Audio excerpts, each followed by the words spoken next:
한국교회 새벽기도회 공동기도 1. 말씀 기도 서원의 베델에 올라가게 하옵소서. 2. 환우들에게 은총을 베풀어 주옵소서. 3. 이 나라 이 민족 한국교회가 말세지말에 열방을 영육간에 먹여 살리게 하옵소서. 4. 300기도원 용사가 세워지게 하옵소서. 5. 전쟁과 기근과 질병과 재난의 땅에 주님의 긍휼하심이 임하소서.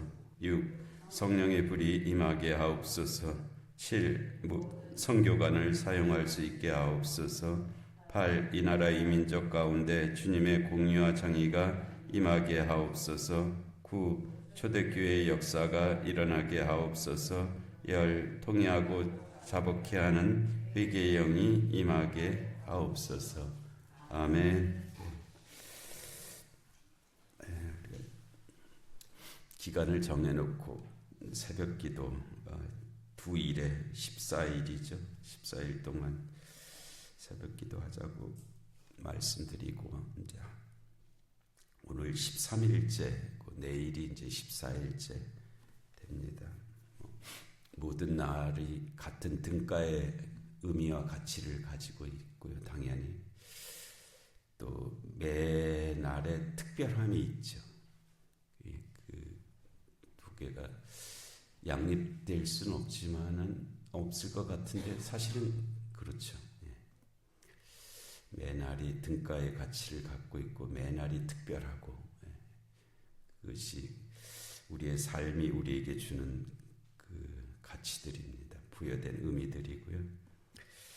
내일까지 또 우리가 공동기도 제목을 가지고 같이 기도를 시작했으니까 이날을 정하시고 또 거기까지 인도하시는 하나님의 역사가 함께 하실 줄로 믿습니다. 로마서 8장도 이제 37절까지 오늘 말씀 함께 나누고 내일 이제 8절, 9절 두 절 함께 나누도록 하겠습니다. 누가 우리를 그리스도의 사랑에서 끊으리요? 라고 그렇게 묻고 있는데 이것도 수사의문문의 성격이죠. 질문을 위한 것이 아니고 확실한 대답을 말하기 위한 그런 표현입니다. 누가 우리를 그리스도의 사랑에서 끊으리요? 끊을 수 없다. 그 말을 이제 의문문의 형태로 제시한 것인데요. 우리를 그리스도의 사랑에서 끊을 수 없다. 이러면 그 말도 전달은 되지만 또 좀 평범한 이제 고백이나 진술이 될 터인데 누가 우리를 그리스도의 사랑에서 끊으려 하면은 좀 강력함이 있잖아요. 뭔가 울림이 있고 그럴 수 없다. 만일에 누가 우리를 그리스도의 사랑에서 끊으려고 하는 그 대상이 그 주체가 환난도 안 된다는 거예요. 아무리 환난이 우리를 닥쳐온다 할지라도 우리가 환난 속에 있는다 할지라도 우리를 그리스도의 사랑에서 끊을 수 없다. 이런 말씀이.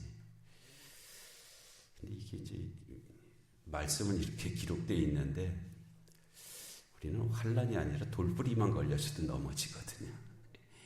이게 그래서 우리가 성경하고 이게 실제 우리의 삶하고 괴리가 있어서 이게 참 곤혹스럽습니다.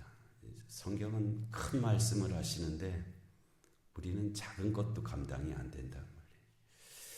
그러니까 기독교인들이 거짓말쟁이 같아 보여요. 말은 그냥 크게 하는데 실제적으로 삶은 작은 것에도 넘어지고 저는 뭐야 도대체. 말을 그렇게 안 했으면 넘어지는 것에 대해서 누가 시비를 안 해요. 그렇게 그런데 말은 크게 해놓고 실제적으로 넘어지는 건 작은 돌멩이에 걸려서 넘어지니까 저 사람이 하는 다른 말도 믿지 못하겠다는 거지. 이 말을 이렇게 한 걸로 봐서 그가 하는 다른 말도 신뢰할 수 없다. 이제 사실은 꼭 그렇게 말할 건 아니지. 말이라도 우리가 말이라도 좀 잘하고 살아야 되잖아요. 말도 그렇게 안 하고 살면 그 더 소망이 없죠. 그래도 못해더라도 말이라도 야 우리가 잘하자, 더 잘하자, 열심히 하자, 끝까지 견뎌내자. 이 말이라도 그렇게 해야지. 말부터 미리 포기하고 안 될 거야. 해봐라. 그게 되나? 지난번에도 안 됐잖아.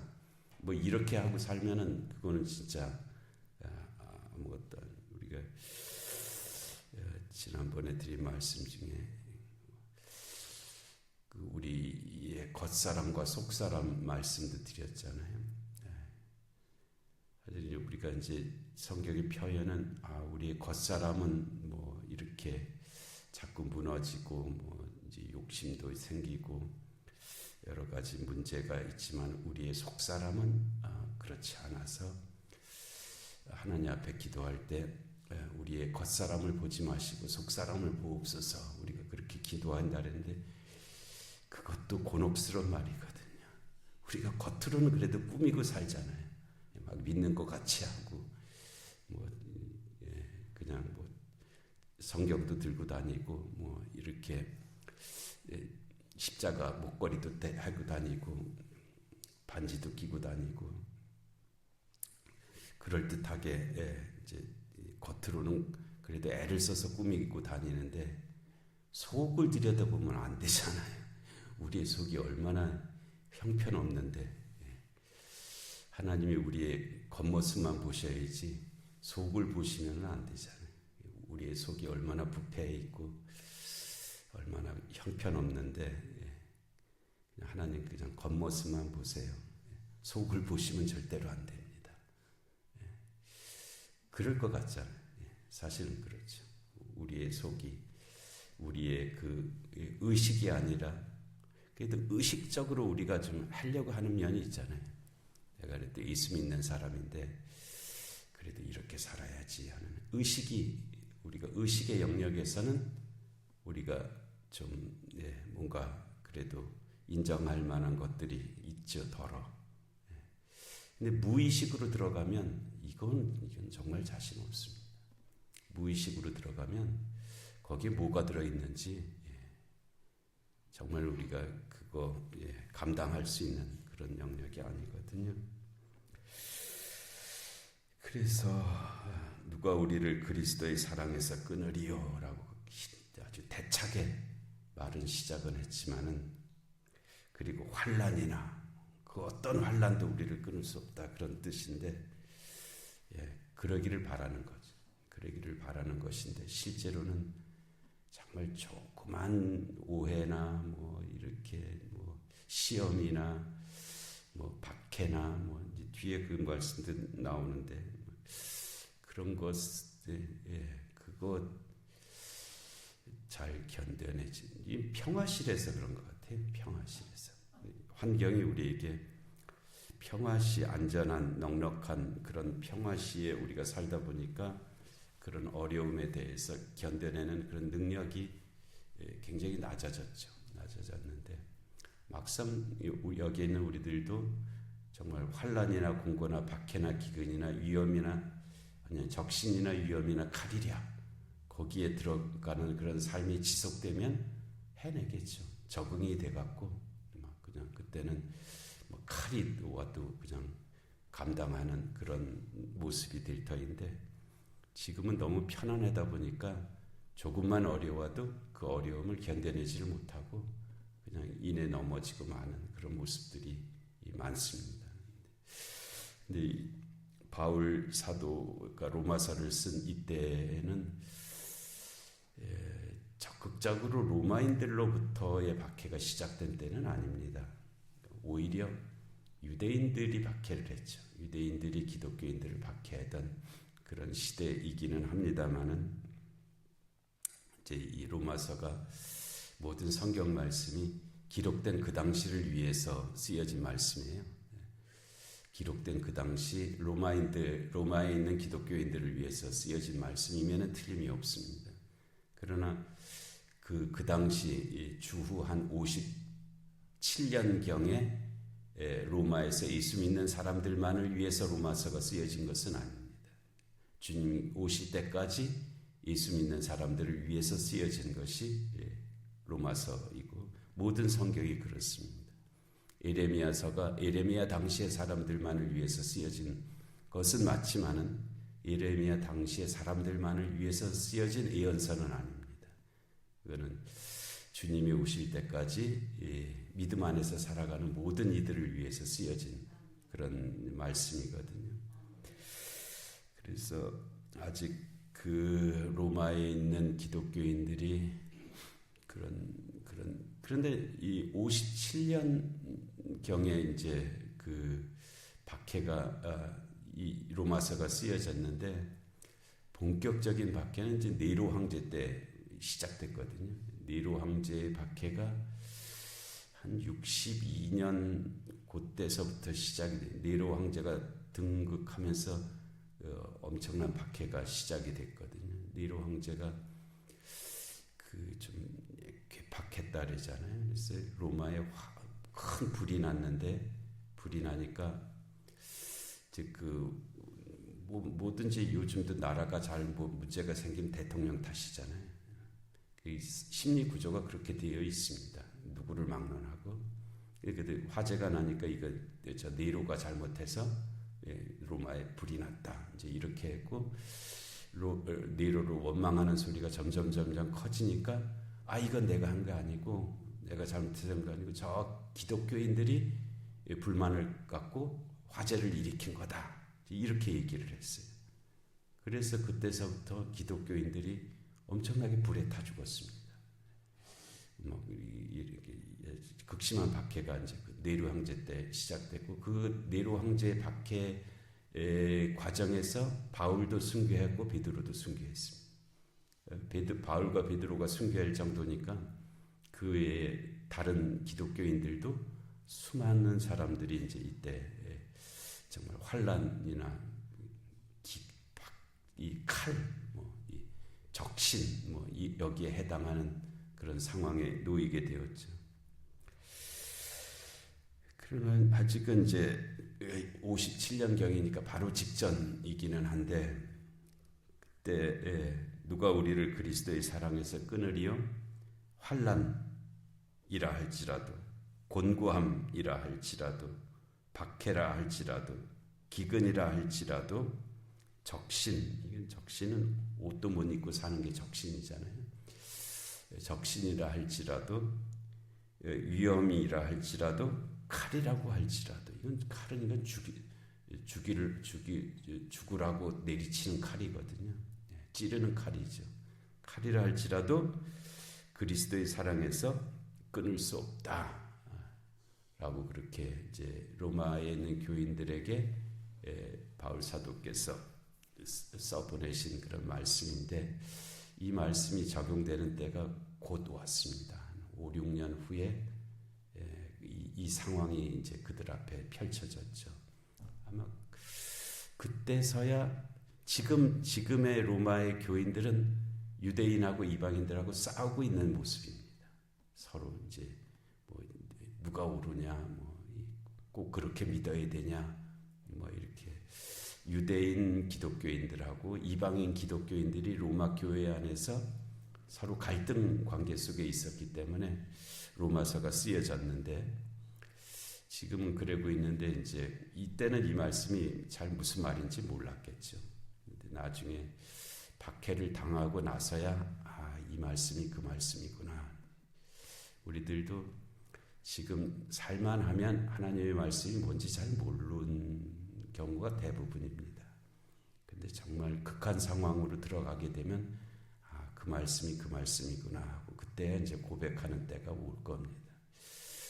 그래도 그때가 있는 사람이 복 있는 사람이고요. 정말 망할 사람은 그때도 없이 망하는 데까지 나가는 게 진짜 망하는 사람이에요.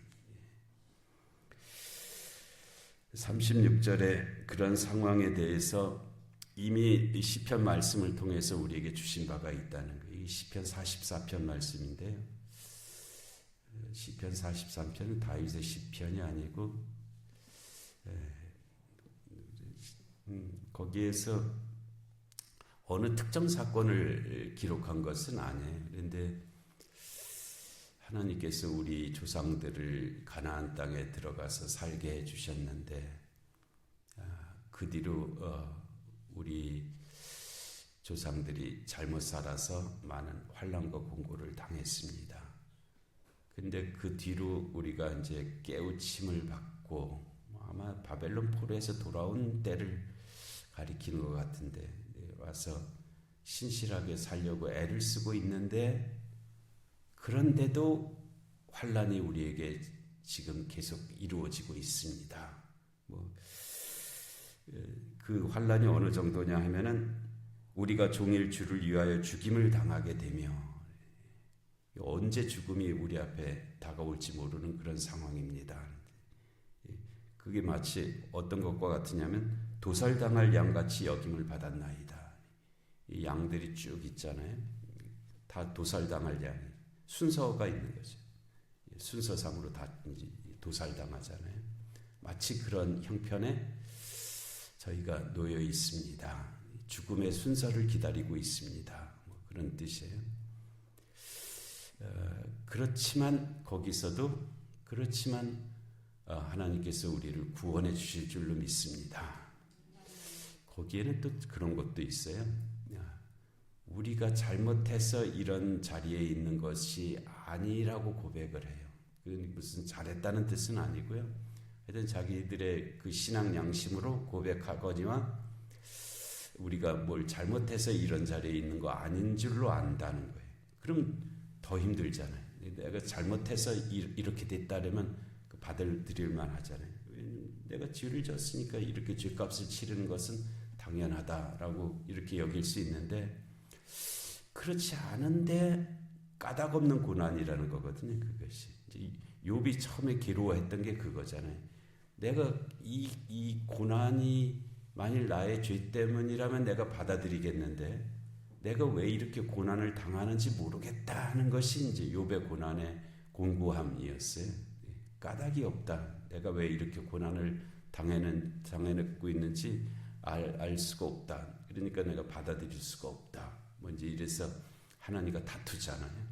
막 그냥 다투면서 차라리 내가 나지 않았으면 좋겠습니다. 이렇게까지 얘기하고 그랬었는데 이 시편 44편에서도 그 저자가 우리가 완벽하다는 것은 아니지만 또 하나님 앞에 살려고 애를 쓰고 있는데 이런 고난 마치 그 고난이 보통 고난도 아니고 종일 주를 위하여 죽임을 당하는 것과 같은 당해야 되는 것과 같은 마치 도살당할 양들이 순서를 기다리고 있는 것과 같은 이런 자리에 있습니다. 그렇지만 그래도 우리는 하나님을 믿고 하나님이 우리를 구원해 주실 줄로 믿습니다. 이런 고백을 한 거예요. 그래서 바울이 이 시편을 이제 인용한 거잖아요. 로마서를 쓰면서. 이게 대단한 겁니다. 지금 우리는 성경을 이렇게 갖고 있잖아요. 찾아보면 되죠. 시편 44편 이렇게 찾아보면 바로 찾을 수 있잖아요. 그렇죠? 이거 고라자손인가 그랬을 것 같은데 고라자손의 시편 이렇게 돼 있잖아요. 근데 바울 당시에는 성경이 가지고 다닐 수 있는 성경이 불가능했거든요. 그런데 바울이 그거를 암송하고 있었기 때문에 이렇게 직접 인용할 수가 있었어요.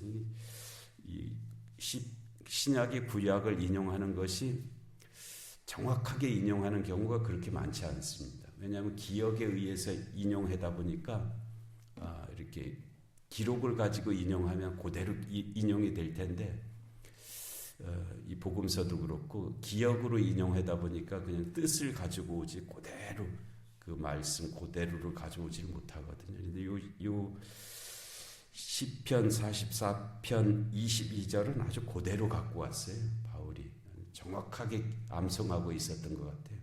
그래서 우리가 종일 주를 위하여 죽임을 당하게 되며 도살당할 양같이 여김을 받았나이다 함과 같으니라 하는 이 말씀으로 로마에 있는 교인들을 위로하고 장차 있을 환난을 대비하고 이제 그런 말씀을 주시고 있는 그 말씀이고요. 그리고 우리와 무관하냐? 우리에게도 곧 닥칠 환난들입니다. 종말의 때가 정말 가까웠잖아요. 우리에게도 이 환난이 곧 닥칠 것입니다. 이 말씀 잘 기억하시기 바랍니다.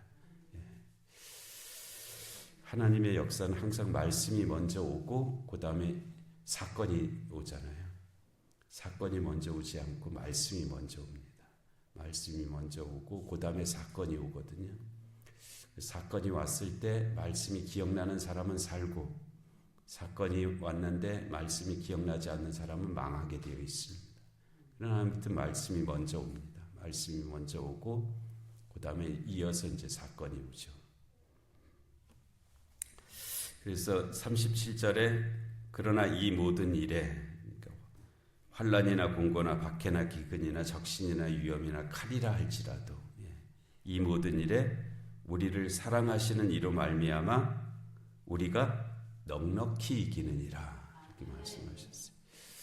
그래서 그 유명한 그 모양이 여기서 나왔는데, 우리가 잘 아는 거지만은 이거잖아요. 이 손이 우리의 손이고 이 손이 주님의 손이라면 우리 이렇게 잡고 있다는 거예요. 사실은 우리는 환난이나 공고나 박해나 기근이나 적신이나 위험이나 칼이 닥칠 때 수시로 놓습니다. 우리가 주님을 잡은 손을 수시로 놔요. 조금만 마음이 불편해도 놔버리고요. 하여튼 수시로 이 손을 놔버립니다. 그래서 넉넉히 이기지 못합니다. 우리의 힘으로는.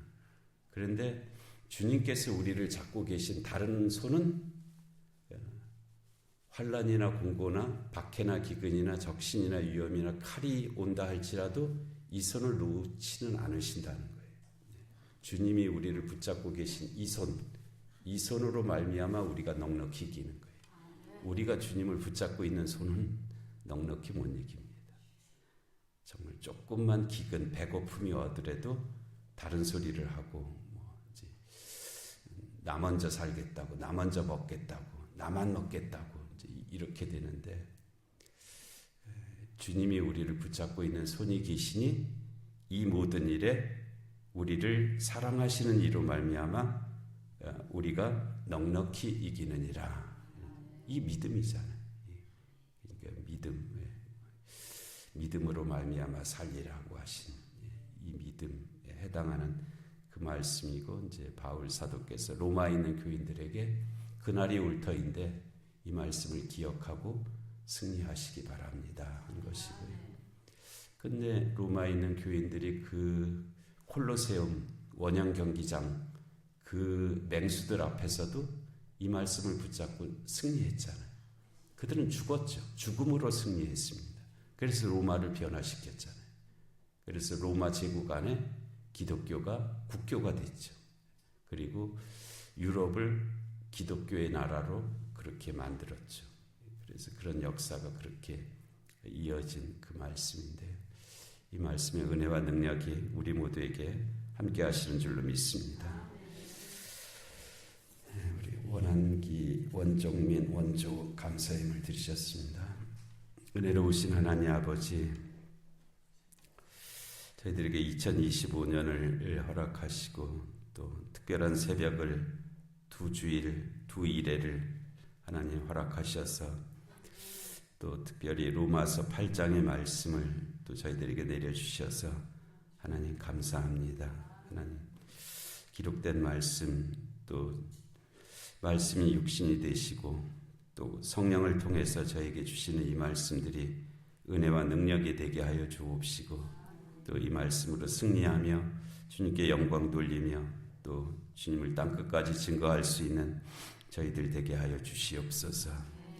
영육간의 공고한 하나들을 긍휼히 여겨 주옵시고, 이 나라의 민족 가운데 주님의 공의와 정의가 임하게 하여 주옵시고, 전쟁과 기근과 질병과 재난의 땅들 가운데 주의 긍휼하심이 함께하여 주시옵소서.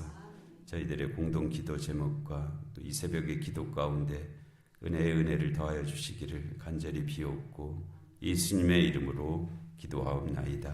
아멘.